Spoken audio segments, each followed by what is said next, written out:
Ok, sắp tớiទាំងអស់គ្នាអញ្ចឹងថ្ងៃនេះខ្ញុំធ្វើការចែកម្លែកតាក់ទងទៅនឹងការប្រើប្រាស់ DNS នៅលើ Windows អញ្ចឹងការពីវីដេអូមុនគឺខ្ញុំណែនាំពីការប្រើប្រាស់ DNS នៅលើ Linux អញ្ចឹងថ្ងៃនេះយើងធ្វើការប្រើទៅលើ DNS នៅលើ Windows ម្ដងអញ្ចឹងដំបូងយើងត្រូវធ្វើដំបូងគឺទី1យើងត្រូវចូលមាននៅ VMware អញ្ចឹង VMware គឺយើងត្រូវធ្វើការ install នៅជាប្រភេទ Windows ណា Windows Server របស់យើងអញ្ចឹងដោយសារខ្ញុំបាន install រាល់កាលពីវីដេអូមុនមួយទៀតអញ្ចឹងដើម្បីធ្វើការប្រើប្រាស់ DNS បានគឺយើងត្រូវធ្វើការ install នៅ DNS អញ្ចឹងដោយសារតែខ្ញុំបាន install ហើយនេះ DNS យើងឃើញនៅលើ dashboard នេះឃើញ DNS ណាហ្នឹងគឺខ្ញុំបាន install រួចរាល់ហើយឬក៏យើងអាចមើលនេះក៏បានដែរឃើញថាមាន DNS ហើយអញ្ចឹងរបៀប install DNS គឺយើងនេះយើងត្រូវចូលកន្លែង manage តបមកទៀតយើងត្រូវធ្វើការនេះ server manager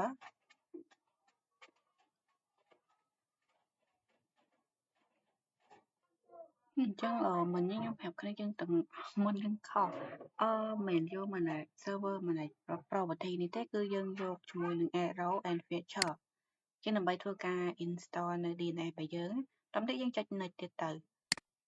តទៅចុច next គឺយើងយកជាមួយនឹង row base នេះតាមមកទៀតយើងចុច next បន្តទៀតទៅអញ្ចឹងដល់ហើយហ្នឹងក៏យើងត្រូវចុច next ដែរតទៅចុច next ហើយនេះយើងត្រូវយក select ជាមួយនឹង DNS server install តែដោយសារឡើយនេះគឺខ្ញុំបាន install ហើយក៏អាចធ្វើការ next បន្តទៀតទៅអញ្ចឹងឡើយនេះវាឲ្យយើង next ទៀតទេដោយសារតែខ្ញុំមានរួចរាល់ហើយចឹងបើគ្នាយើងអត់ទាន់មាន DNS គឺយើងធ្វើអញ្ចឹងទៅចុច next រហូតទៅគឺអូខេហើយតោះអញ្ចឹងបន្តទៀតដើម្បីដឹងថាម៉ាស៊ីនរបស់យើងមាន DNS អត់អញ្ចឹងយើងចូលកន្លែង tool នេះមកចូលកន្លែងហ្នឹងក៏បានចូលអូសមក scroll មកក្រោមនេះក៏បានដែរអញ្ចឹងឥឡូវយើងទៅចូលក្នុងម៉ាស៊ីនរបស់យើងនេះ DNS ខ្ញុំចុចលើ DNS មកនេះអញ្ចឹងកន្លែងនេះត្បូងវាចេញអញ្ចេះមិនចេញអញ្ចឹងទេនេះអញ្ចឹងកន្លែងនេះគឺជាម៉ាស៊ីនរបស់យើងហើយប្រភេទ server របស់យើងណាហើយនៅក្នុងហ្នឹងដើម្បីមើលឃើញថាម៉ាស៊ីនយើងឈ្មោះអីយើងគ្រាន់ចូល forward log up zone នេះមកនេះអញ្ចឹងតែនេះគឺជាឈ្មោះម៉ាស៊ីនរបស់ខ្ញុំហីអញ្ចឹងខ្ញុំគ្រាន់ចូលក្នុងម៉ាស៊ីនរបស់ខ្ញុំមក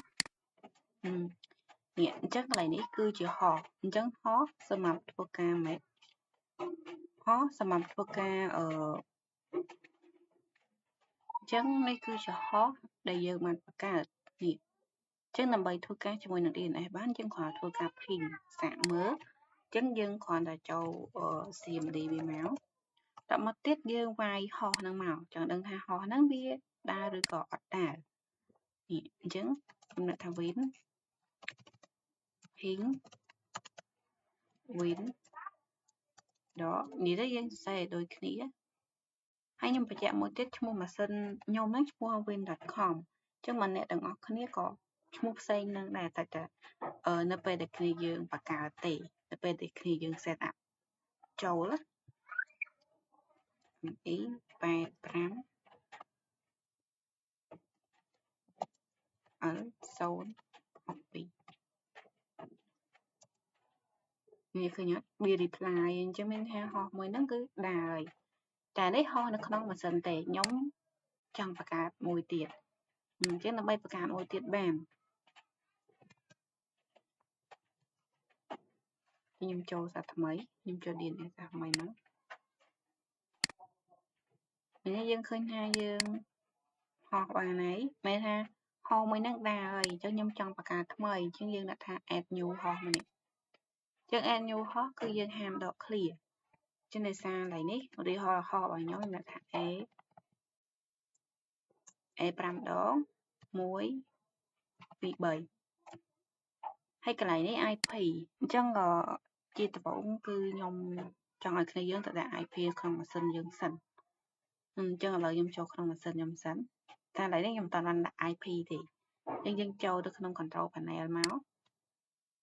តមកទៀតចូលកន្លែង Network and Internet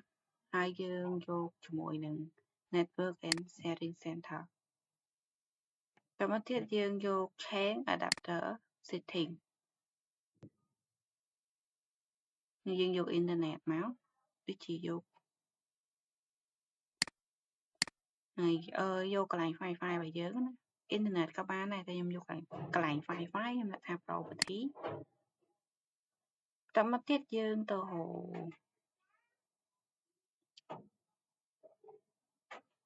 Protocol 4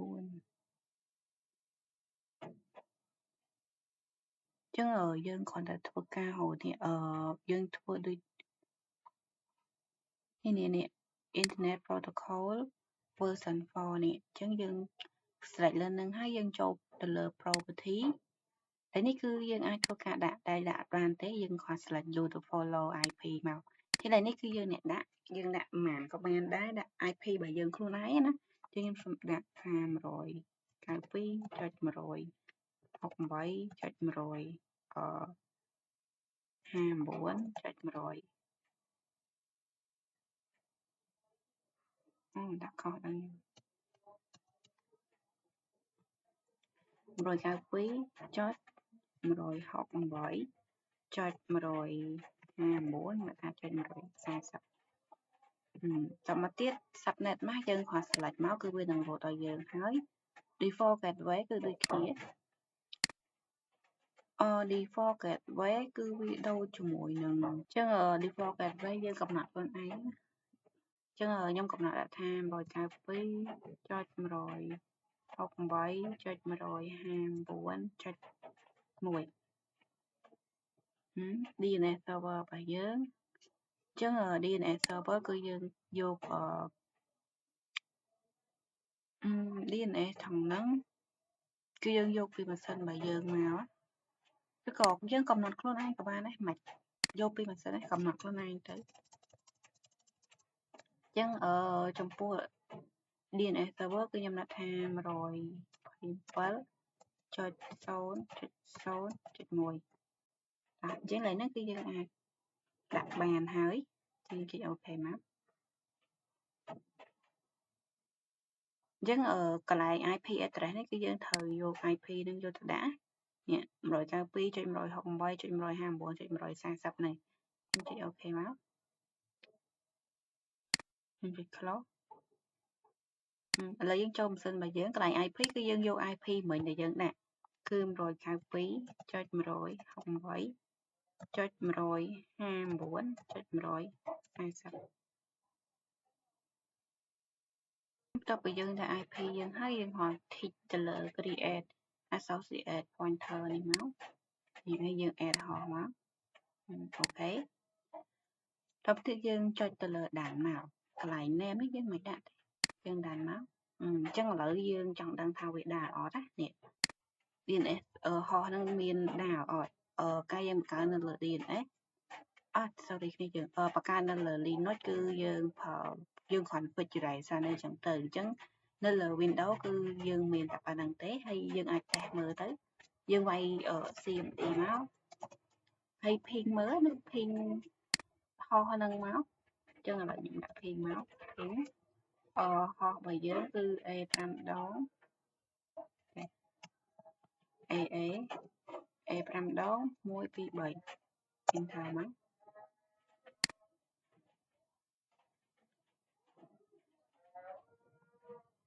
នេះអញ្ចឹងឃើញថាវាដើរណាអញ្ចឹងគឺយើងអាចធ្វើការបានហើយតាក់ទងជាមួយនឹងDNS server អញ្ចឹងវីដេអូខ្ញុំមានតែប៉ុណ្្នឹងទេជួបគ្នានៅវីដេអូក្រោយអរគុណទាំងអស់គ្នា